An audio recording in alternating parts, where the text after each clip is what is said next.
Hi guys, it's Miss Congleton again, and I have another book to share with you that goes along with the lessons that Mr. Hunley has been teaching you about outdoor activities. I hope that you are seeing those and enjoying them, because he works really hard to kind of take you out into nature and teach you some things. And Miss Story has been teaching you a lot of different things about how different art is made out in our community, so I hope you are enjoying that. So I'm going to talk to you and read a book. It's called An Outdoor Adventures. It's Let's Go Canoeing and Kayaking. So this kind of goes along with that lesson that Mr. Hunley did with canoes and kayaks. And it's a nonfiction book. We're kind of on the nonfiction book train right now. This is a book by Suzanne Slade.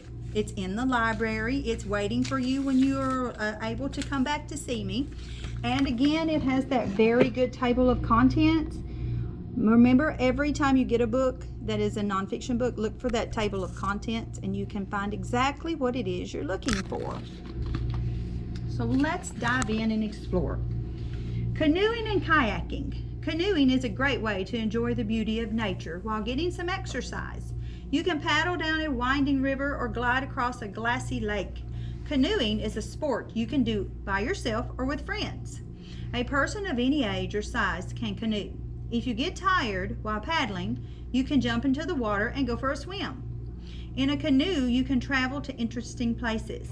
You can learn about animals in the water and discover new kinds of fish. And you've already learned from Mr. Hunley how to fish and things to look for when you go.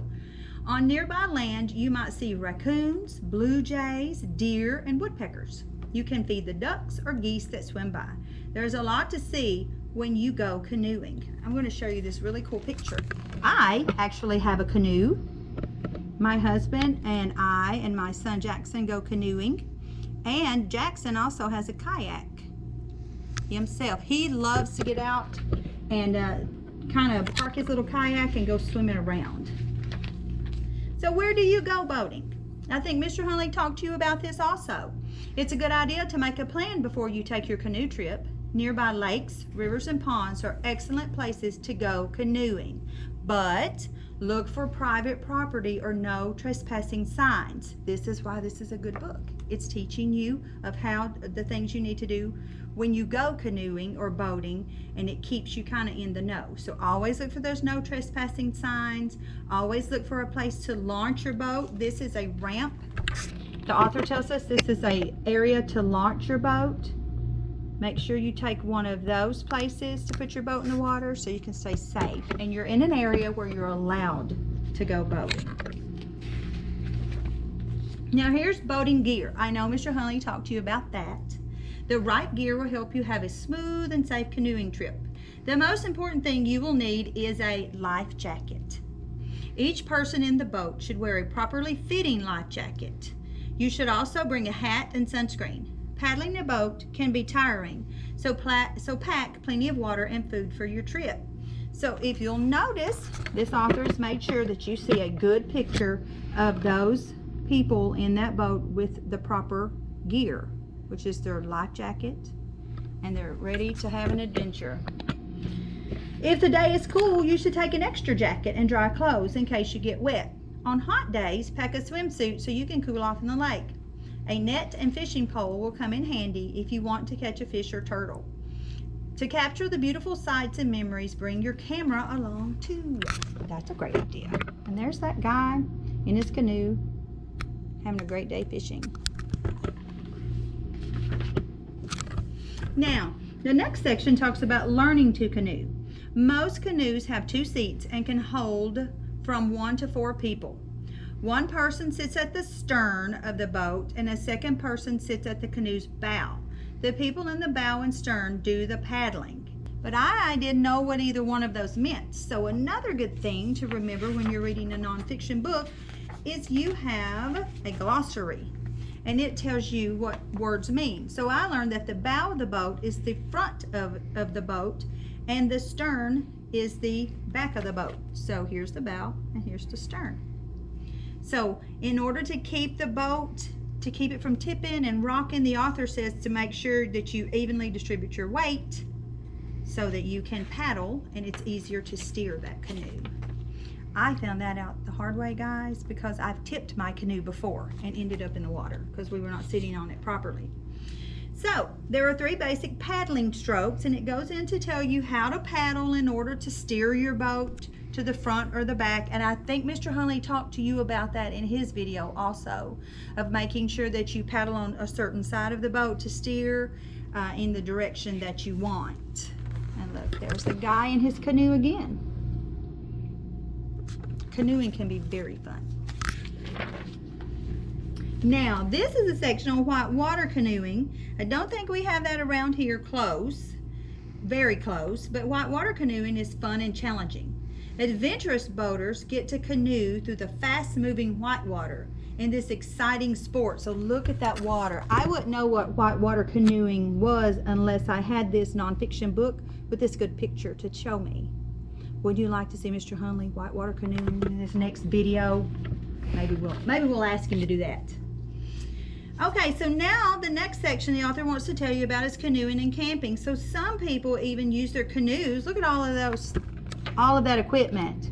And they canoe to little islands and they camp. And I, friends, have done that too. My husband and son love to camp, so we've done that before too. We've loaded our little boat up and we've ended up on the shore and camped. It's very fun. And this book also goes on to remind us that the canoes were used long ago. People have been making canoes for thousands of years. The first canoes were used for travel. Early Native Americans made 2 types of canoes. They used trees to create solid one-piece canoes called dugout canoes. They formed the sitting area by carving a large hole in the center of a log. Then they shaped and smoothed the canoes outside. So this kinda is a picture of what one of those looked like long ago. Those first Native Americans who made the first canoes. That's really cool. And without these really good pictures in this nonfiction book, I wouldn't be able to see that. Now the next section talks about kayaking. And I think Mr. Hunley actually had a kayak that he was fishing in for his lessons. Kayaks and open canoes have similarities, but they also have several differences. A kayak has a covered top called a deck. Kayaks have 1 or 2 holes called cockpits in the deck.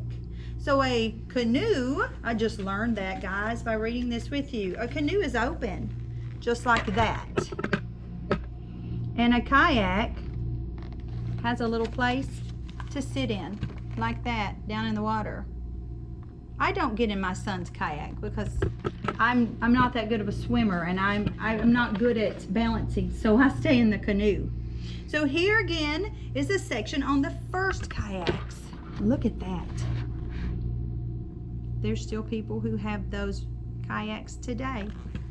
That's really good. That's really cool. Thousands of years ago, the Yupik and Inuit people created their first kayaks. And there's an example of what that looked like back then. And it goes on to talk about sea kayaking. Oh, that's cool. You can kayak on the sea or the ocean. Really neat. You may have seen it if you've ever taken a vacation to the beach. And this last section talks about canoeing, kayaking, and nature. And that's really why we do it. We want to get out among nature. Canoeing and kayaking are great ways to explore nature.